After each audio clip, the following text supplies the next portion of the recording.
Sejam bem-vindos ao canal Espirais de Luz, esse canal que realmente é infinitamente, né, vai vibrar amor e gerar luz. É muito bom isso.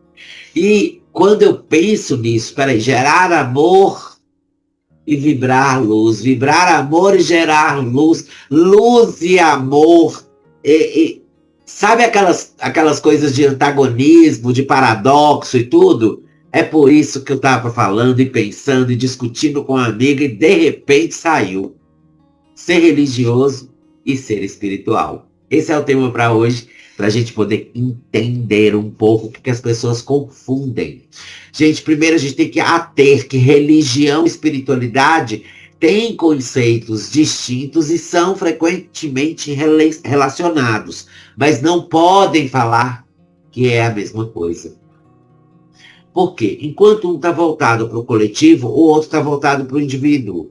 A religião, ela é um sistema organizado em instituições que envolvem crenças, doutrinas, dogmas, regras, rituais e práticas compartilhadas por um grupo ou comunidade.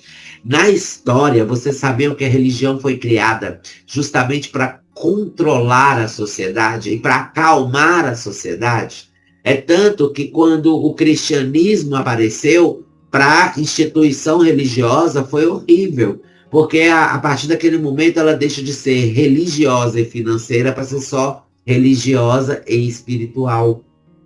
Então, ela oferece um senso de comunidade, a religião, propósito, significado e mantém a comunidade ou o grupo sob controle. Ela promove a união entre os seres que compartilham a mesma crença, faz com que esses seres se reúnam para vibrar através da oração, que é o principal veículo que nos conecta à divindade maior, nosso Deus. No Espiritismo, a doutrina tem seus processos observados e realizados dentro de grupos espíritas, embora não se considere uma religião no sentido tradicional, e sim uma doutrina. Suas práticas envolvem realização de sessões mediúnicas, prática de caridade, auxílio fraterno. Então, essas reuniões públicas e a prática da oração individual ou em grupo, né, caracterizam aí a religião. Essas práticas visam o contato com o mundo espiritual, tá? No caso do espiritismo, e a busca por auxílio e esclarecimento através da religiosidade, que para o espiritismo é como um meio para se alcançar o desenvolvimento espiritual. O que é essa religiosidade? Então, para entender de novo, a religião está ligada ao coletivo, como um sistema que envolve crença, doutrina, dogma, regra, ritual e prática, mas para compartilhar em grupo. Se a gente vai para a espiritualidade, olha, quando a gente fala espiritualidade bondosa e amiga, a gente está falando sobre aquela espiritualidade que vive ali na outra dimensão, que é a dimensão espiritual. Quando a gente fala sobre espiritualidade como substantivo separado, a gente está falando sobre individualidade daquele ser. Ele é religioso, mas não é espiritual. Ele é espiritual, mas não é religioso.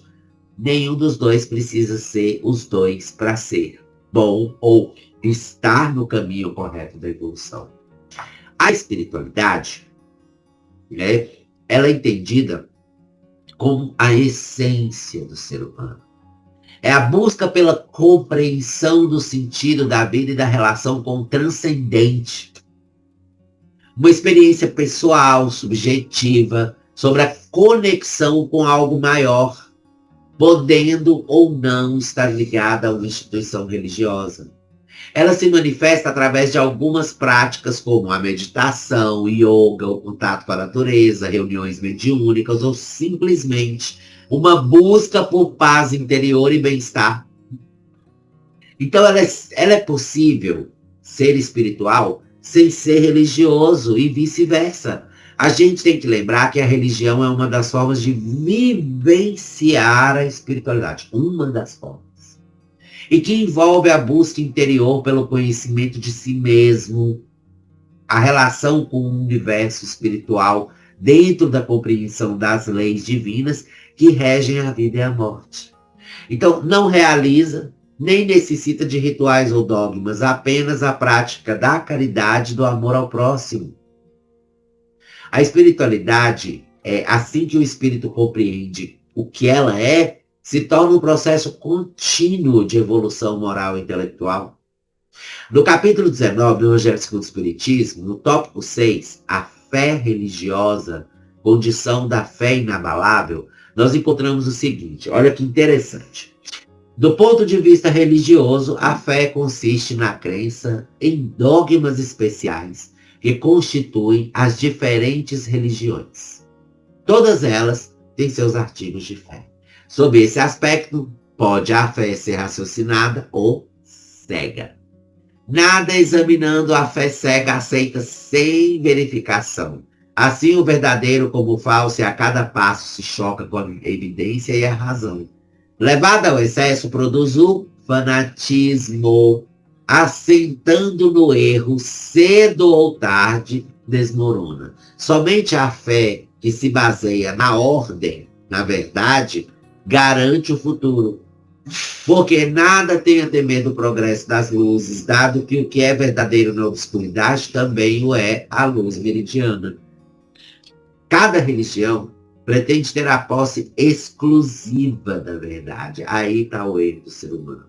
Quer preconizar alguém a fé cega sobre um ponto de crença e conversar assim, impotente, assim, para demonstrar que está com a razão. Aquela pessoa não consegue, sabe, sair daquele ambiente.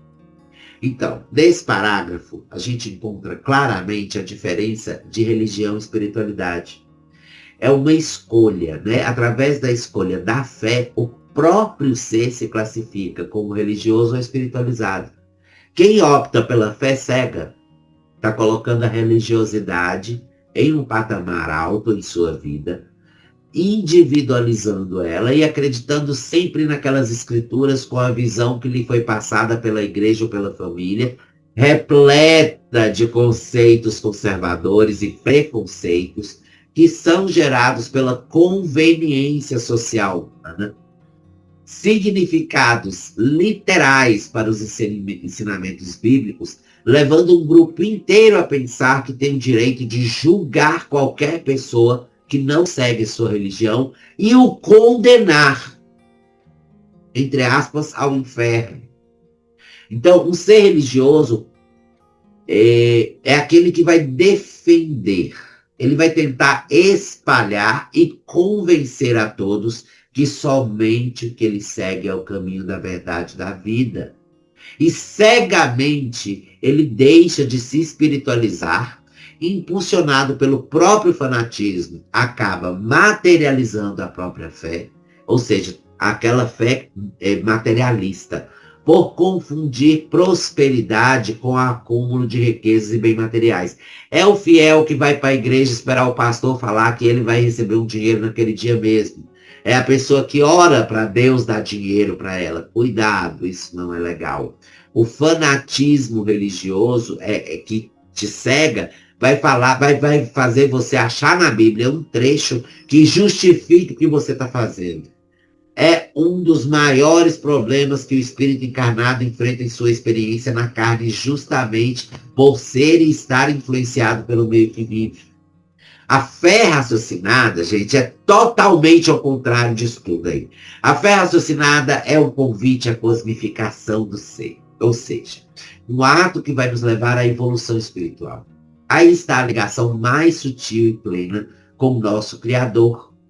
Uma fé que nos faz o quê? Uma fé que nos provoca pensamentos, dúvidas, afirmações e mudanças. Aí sim a coisa melhora. Porque partindo da máxima que tudo é energia, imagine que você vibra com a sua escolha de fé. Se ela é cega, você continua estagnado. Então, não vai ter vibração, não vai ter nada bom, tá? Agora, fazendo e pensando limitadamente, estagnado ainda, fazendo e pensando limitadamente tudo que agrada a Deus e estando sob a influência de espíritos inferiores, esse estagnado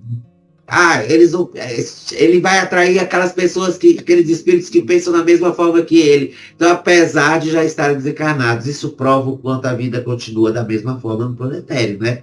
Então, a maioria das pessoas de hoje em dia está usando a religião ou a fé cega não como um caminho para a comunhão com o Criador, mas para justificar e condenar os comportamentos, ideologias, outras religiões, sexualidade, posicionamento das mulheres, porque elas são atacadas e muito, e mais uma porção de coisas consideradas por eles contra as leis de Deus, que são embasadas em conceitos do Velho Testamento ou de textos bíblicos interpretados à risca, mas que até mesmo seus próprios seguidores não praticam.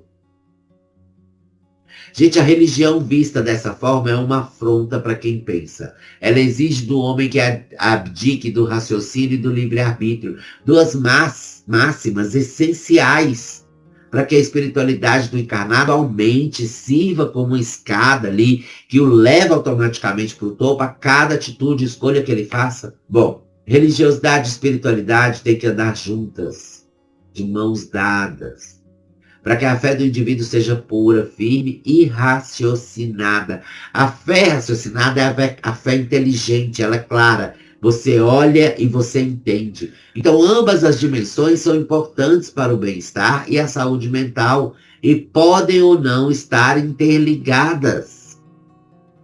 Olha isso.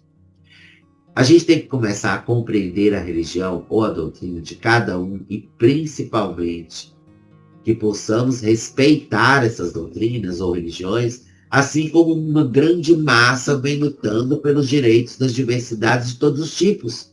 A gente tem a obrigação de entender que o direito de acreditar, seguir e se entregar para uma determinada religião é individual e intransferível.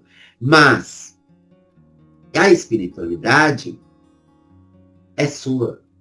Então, religiosidade e espiritualidade, elas caminham juntas, mas uma está ligada ao coletivo e a outra está ligada ao indivíduo, ao individual. Aquilo que está ligado ao coletivo tende a ser tóxico quando mal utilizado. É o que causa o fanatismo, causa esses movimentos e reações violentas contra as outras pessoas.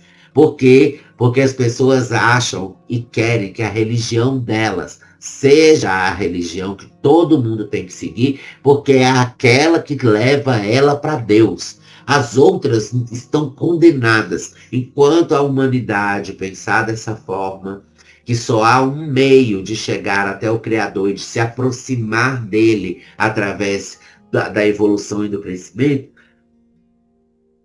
coitadinho da humanidade. Sempre vai funcionar de escadinha. Um vai ter que dar a mão para o outro, para levantar o outro, porque o outro caiu. Por que isso? Porque enquanto houver separação, é impossível a união. Então a gente tem que entender que necessário é que tenhamos o entendimento que a nossa religiosidade pode vir de berço, pode vir de qualquer lugar, mas a nossa espiritualidade, ela é única. E ela é o único fator em comum que todos nós temos. É ela que funciona como apaziguadora na hora da gente fazer nossas amizades, da gente conversar com as pessoas que estão entrando no nosso processo de vida. Então a gente tem que procurar entender tudo isso e acalmar o coração. Bastante. Porque essa religiosidade nos direciona para o comportamento positivo. Mas o que nos leva a praticar é a espiritualidade, é a sensação, a sensibilidade, a capacidade do ser de absorver as energias ao seu redor, analisar e reagir de uma forma positiva. Essa espiritualidade, ela tem que estar em dias, ela tem que estar com conhecimento, com estudo, com entendimento. Essa espiritualidade tem que estar praticando caridade, amor, sendo solidário, indulgente. É tudo isso aí e mais um pouco para formar um conjunto de positivação entre dois conceitos que você convive dentro de você mesmo, que precisam estar de mãos dadas e ao mesmo tempo distintos uns dos outros.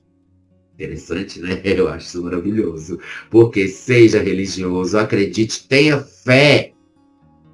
mas protege a sua espiritualidade em tudo que você fizer. Entendeu? Eu acho que sim. Eu acho que se eu falar muito, eu acho que não precisa falar muito para você compreender o teor desse texto. E a importância de que nós não devamos confundir conceitos, porque a gente mistura os conceitos ou aprende um conceito errado e aponta o dedo para o outro sem saber o que realmente significam essas palavras. Pense muito, analise muito, pare de julgar, respire fundo, tenha paciência com o planeta, porque nem todo mundo vai estar na velocidade 2.0. Tem gente que ainda está no 0.5, 0.75, ainda nem chegou no 1. Entendeu? Sobre isso. E tá tudo certo. Gente, vai lá no nosso canal Espirais de Luz no YouTube. Se inscreva, ativa o sininho, assiste 1000 palestras e comenta todas. Vai no Facebook, curte nossa página Espirais de Luz. Deixa beijo lá também, comenta as palestras, comenta os vídeos, porque é muito importante para nós que você dê um feedback, porque esse é o que a gente pode analisar de positivo ou negativo nesse trabalho. Eu acredito que esse trabalho ele tem a intenção toda positiva e é para você que assiste. Toda vez comenta, fala e faz tudo. Muito obrigado. Até a próxima. Beijos de luz.